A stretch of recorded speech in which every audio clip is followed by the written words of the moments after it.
नमस्कार दोस्तों, स्वागत है आप सभी का मेरे चैनल आखिर ऐसा क्यों में। आज के इस वीडियो में हम बात करेंगे रामायण के एक प्रमुख प्रतिचरित्र रावण की। रावण जो लंका का राजा था। रामायण में दिखाई गई नकारात्मक छवि के कारण हम सभी की धारणा रावण के बारे में स्त्री भोग और एक महाशक्तिशाली राक्षस के रूप में ही होगी। लेकिन क्या आप जानते हैं कि हिंदू धर्म शास्त्रों में रावण के बारे में कुछ अद्भुत और श्रेष्ठ बातों का भी वर्णन किया गया है, जिसे कभी भी उजागर नहीं किया गया। या इसे इस तरीके से भी समझा जा सकता है कि शायद रावण को नकारात्मक रूप से चरित्र करने के लिए ही उसके अच्छे कर्मों और ज्ञान को छुपाया गया। आज के इस वीडियो में हम बात करेंगे रावण के उन्हीं कुछ अच्छे कर्मों में से कुछ कर्मों की, जो रावण के बारे में बनी हमारी इस नकारात्मक छवि को या हमारी इस धारणा को बदल दे, या कुछ देशों की तरह हम भी रावण को पूजने लगे। दोस्तों, आपको जानकर हैरानी होगी कि रावण से बड़ा अब तो कोई शिव भक्त नहीं हुआ, ना ही उसके ज्ञान की तुलना कोई कर पाया।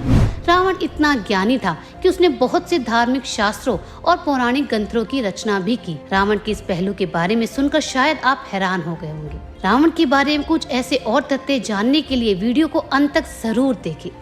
रावण के बारे में कुछ और चौंकाने वाले तथ्य भी हैं, जिन्हें जानकर आप हैरान हो जाएंगे। अभी हमने बात की रावण के अपार शिव भक्ति की। एक बार महाशक्तिशाली रावण ने पूरे कैलाश पर्वत को उठाने की कोशिश की, पर भगवान शिव को रावण की ये बात पसंद नहीं आई और भगवान शिव ने कैलाश पर्वत को अपने पैर के अंगूठे के नीचे दबा लिया, जिससे रावण इस पर्वत के नीचे फंस गया। शिव जी के क्रोध को शांत करने के लिए वो उनकी प्रशंसा करने लगा, जिसके लिए उसने 17 श्लोकों से युक्त शिव तांडव स्रोत रच डाला। भोले भंडारी शिव जी को रावण का ये स्रोत काफी पसंद आया और उन्होंने रावण को कैलाश के नीचे से निकालकर क्षमा भी कर दिया। साथ ही उन्होंने रावण को ये आशीर्वाद भी दिया कि तुम्हारा ये स्रोत हमेशा के लिए अमर रहेगा और जो भी शिव तांडव स्रोत का पाठ करेगा उस इंसान को मेरी कृपा प्राप्त होगी। आगे बढ़ते हैं और बात करते हैं रावण के ऐसे ही दूसरे कारण के बारे में, जिसे जानकर आपको लगेगा कि वास्तव में उस काल का सबसे बड़ा विद्वान रावण ही था। हम ऐसा इसलिए कह रहे हैं क्योंकि जब रावण युद्ध में पराजित होकर मृत्युशैया पर लेटा हुआ था, तब भगवान श्री राम ने अपने छोटे भाई लक्ष्मण को रावण के पास भेजा ताकि वो उनसे ज्ञान प्राप्त कर सके। मरते हुए रावण ने लक्ष्मण को जो ज्ञान दिया, उनमें एक महत्वपूर्ण बात ये थी कि शुभ कार्य में कभी भी देरी नहीं करनी चाहिए। आइए अब जानते हैं रावण के तीसरे कारण के बारे में, जो उसकी सकारात्मक छवि को दर्शाता है। ये तो हम सभी जानते हैं कि रावण एक घोर तपस्वी था, जिसने अपने तप से बहुत सी ऐसी विद्याएं और शक्तियां प्राप्त की थी जो रावण को सर्वशक्तिशाली बनाती थी। रावण ने त्रिदेवों की तपस्या की और सबसे अलग अलग वरदान मांगा। मृत्यु को दूर रखने के लिए उसने भगवान ब्रह्मा जी की कड़ी तपस्या की और अमरता का वरदान मांगा। हालांकि ब्रह्मा जी ने अमरता का वरदान नहीं दिया, लेकिन ये वरदान दिया कि उसकी मृत्यु नाभि पर ही केंद्रित रहेगी। इस बात का पता विभीषण को भी पता था, जिसने भगवान राम को जाकर ये बात बता दी। अगर विभीषण ये भेद भगवान राम को नहीं बताता तो शायद आज युद्ध का अंत कुछ और ही होता। यदि बात की जाए रावण के परिवार की, तो भगवान ब्रह्मा जी के वंशज में से एक ही थे। रावण के पिता ऋषि विश्वा एक महान ज्ञानी पंडित थे। रावण की माता केकसी थी, जो राक्षस कुल की थी, इसलिए रावण ब्राह्मण पिता और राक्षसी माता की संतान था। केकसी ने अशुभ समय पर गर्भ धारण करके कुंभकर्ण, शूर्पणखा और रावण जैसे क्रूर राक्षसों को जन्म। रावण की मायावी शक्ति के कारण रावण ने कई देवताओं को बंदी भी बनाया था। रावण जिस सोने की लंका में रहता था, उस लंका में पहले धनराज कुबेर रहते थे। जब रावण विश्व विजय पर निकला तो उसने कुबेर को हराकर सोने की लंका तथा पुष्कर विमान पर अपना कब्जा कर लिया।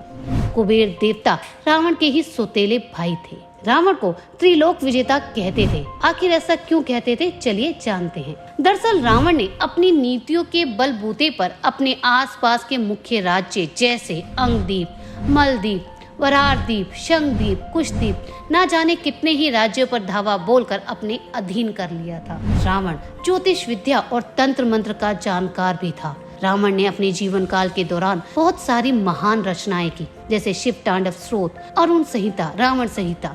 कहा तो ये भी जाता है दोस्तों कि लाल किताब भी रावण के द्वारा ही रची गई है। दशहरे वाले दिन भारत के हर कोने पर रावण दहन किया जाता है, जिसमें लोगों की भारी भीड़ शामिल होती है। लेकिन देश में कुछ ऐसी जगह भी है दोस्तों, जहाँ रावण का पुतला नहीं जलाया जाता। जी हाँ, दक्षिण भारतीय राज्य कर्नाटक के कोलार में आज से नहीं बल्कि वर्षों से रावण का पुतला नहीं जलाया जाता। इसके साथ जोधपुर, मध्य प्रदेश, हिमाचल प्रदेश और उत्तर प्रदेश में भी कुछ ऐसी जगह है जहां रावण का पुतला नहीं जलाया जाता। रावण को संगीत में गहरी रुचि थी। रावण वीणा बजाना भी बखूबी जानता था और वह इतना अच्छा वीणा बजाया करता था कि स्वर्ग लोक से देवता आकर उसके वीणा वादन को सुनते थे। वैसे तो रावण के महल में रानीवास में हजारों रानियां थी, परंतु उसका सबसे पहला विवाह दिति के पुत्र मया, जिनकी कन्या का नाम मंदोदरी था, उससे हुआ था। रावण की छवि को एक स्त्री संभोग के रूप में माना जाता था, पर दोस्तों ये पूर्णतः सत्य नहीं है। रावण ने 2 वर्ष सीता को अपने पास बंधक बना के रखा था, लेकिन उसने भूलवश भी सीता को छुआ तक नहीं था। राम युद्ध में जब रावण मृत्यु की शैया पर लेट गया तो विभीषण ने उसका अंतिम संस्कार नहीं किया।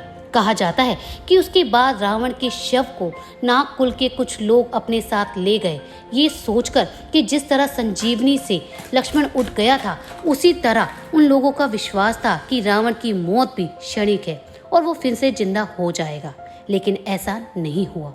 इसके बाद उन्होंने रावण के शव को श्रीलंका में रेगना के जंगलों में एक चट्टान नुमा पहाड़ी में, जहाँ एक गुफा थी, उस गुफा में रावण के शव को रख दिया। कहा जाता है कि रावण का शव आज भी वहाँ सुरक्षित है। दोस्तों, ये कुछ तथ्य थे जिसके कारण हमारी सोच रावण के लिए सकारात्मक हो सकती है। आपको हमारी ये वीडियो कैसी लगी हमें कमेंट करके जरूर बताएं। इसके साथ हमारे चैनल को सब्सक्राइब जरूर करें।